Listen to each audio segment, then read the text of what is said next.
শ্রী গুরু জয়। উপস্থিত হয়ে গেছি আরো একবার আপনাদের সামনে একটি অপূর্ব লীলা কাহিনী নিয়ে। আজকের আমরা জানব, মৃত্যু আমরা সবাই ভয় পাই, কিন্তু যদি বলি আপনার মৃত্যুর সময়, জায়গা সবকিছু আগে থেকেই লেখা আছে। আপনি কি জানেন, যেখান থেকে আপনি পালাতে চাইছেন হয়তো সেইখানেই আপনার শেষ অপেক্ষা করছে। আমরা ভাবি আমরা সবকিছু নিয়ন্ত্রণ করি, কিন্তু সত্যিটা হলো আমরা শুধু আমাদের নিয়তির দিকেই ছুটে যাচ্ছি। যারা এই ধরনের অজানা লীলা কাহিনী এবং অজানা তথ্য জানতে ইচ্ছুক, এবং যারা এখনো পর্যন্ত শ্রী গুরু চরণেষু এই চ্যানেলটিকে সাবস্ক্রাইব করেনি, আপনারা অবশ্যই সাবস্ক্রাইব করবেন এবং একটা লাইক করে দেবেন। লাইক করলে অনেক উৎসাহ পাই। সঙ্গে যারা যারা এই ধরনের অজানা তথ্য কাহিনী জেনে সমৃদ্ধ হবেন, তাদের মধ্যে কিন্তু শেয়ার করে ছড়িয়ে দিতে ভুলবেন না। শুরু করছি আজকের নিবেদন। সত্যযুগে একবার বশিষ্ঠ মুনি বিশাল এক যজ্ঞের আয়োজন করেছিলেন। সেই যজ্ঞে স্বর্গ মর্তের সবাইকে তিনি নিমন্ত্রণ করেছিলেন।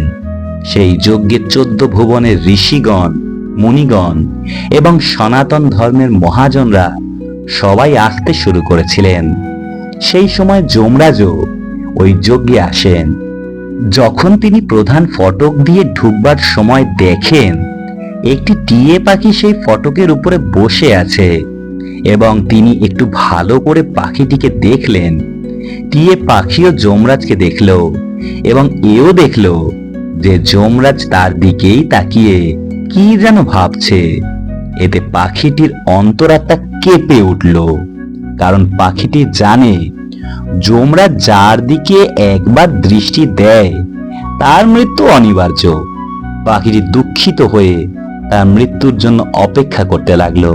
ঠিক সেই সময়ে পাখিদের ইষ্ট দেবতা গরুর পাখিও সেই অনুষ্ঠানে আসছিল।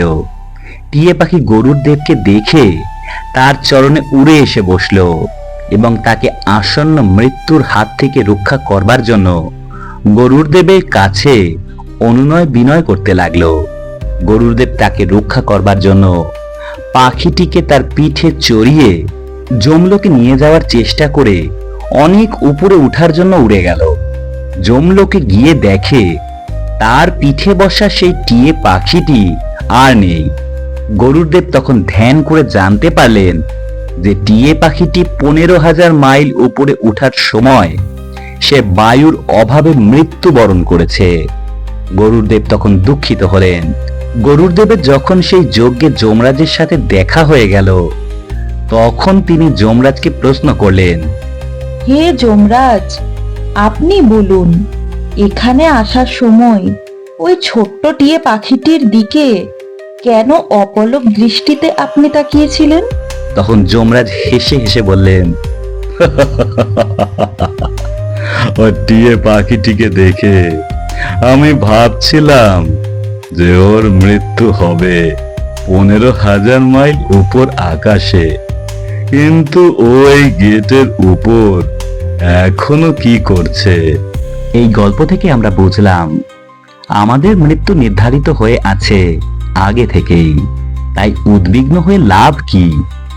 মানুষ তার পূর্বকৃত কর্ম অনুসারে তার আত্মা এই জন্মে কোনো বিশেষ দেহ লাভ করে। এইভাবে আত্মা জড় জগতের বন্ধন থেকে মুক্ত না হওয়া পর্যন্ত জন্ম মৃত্যুর চক্রে বারংবার দেহ পরিবর্তন করতে থাকে। সামাজিকভাবে আমরা মানুষ চিড়িয়াখানার বাঁদরের মতো লাফালাফি করি। কারো মৃত্যু হলে কাঁদি, জন্ম হলে আনন্দ করি। আমরা স্বীকার করি না ভগবানের ইচ্ছার ফলে এ জগতে সবকিছু সৃষ্টি ও ধ্বংস হয়। আমরা আত্মীয় স্বজনের বিয়োগে ভীত এবং শোকান্বিত হই। বিশেষ করে বৃদ্ধকালে মৃত্যুর ভয়ে লক্ষ লক্ষ টাকা খরচা করে মৃত্যুকে অস্বীকার করার বৃথা চেষ্টা করি। গীতায় ভগবান শ্রীকৃষ্ণ বলেছেন, যার জন্ম হয়েছে তার মৃত্যু অবশ্যম্ভাবী, এবং যার মৃত্যু হয়েছে তার জন্ম অবশ্যম্ভাবী। আপনার কর্মই নির্ধারণ করতে পারে আপনার পরবর্তী জীবনে কোন জনই আপনি প্রাপ্য হবেন। তাই ভয় পেয়ে নয়, সৎ কর্ম করে বাঁচুন। কারণ মৃত্যু নয়, আপনার কর্মই আপনার ভবিষ্যৎ ঠিক করবে। পালিয়ে বাঁচা যায় না, কারণ নিয়তি কখনো পথ ভুল করে না। যার মৃত্যু যেখানে, তাকে সেখানেই যেতে হয়। তাই আজ থেকে নিজের কর্ম ঠিক করুন। কেউ মৃত্যুকে হারাতে পারে না, কিন্তু নিজের কর্ম দ্বারা নিজের পরের জন্মকে সুন্দর করতে পারে। শ্রী গুরু জয়। আজকে এইটুকুই। পরের দিন আবার উপস্থিত হয়ে যাব নতুন কোন অজানা তথ্য বা অজানা লীলা কাহিনীর সঙ্গে। ততক্ষণ কিন্তু শ্রী গুরু চরণেষু এই চ্যানেলটিকে সাবস্ক্রাইব করতে ভুলবেন না।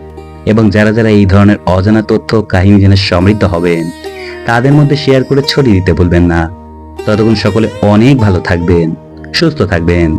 দেখা হচ্ছে পরের দিন। শ্রী গুরু জয়। হরে কৃষ্ণ। রাধে রাধে।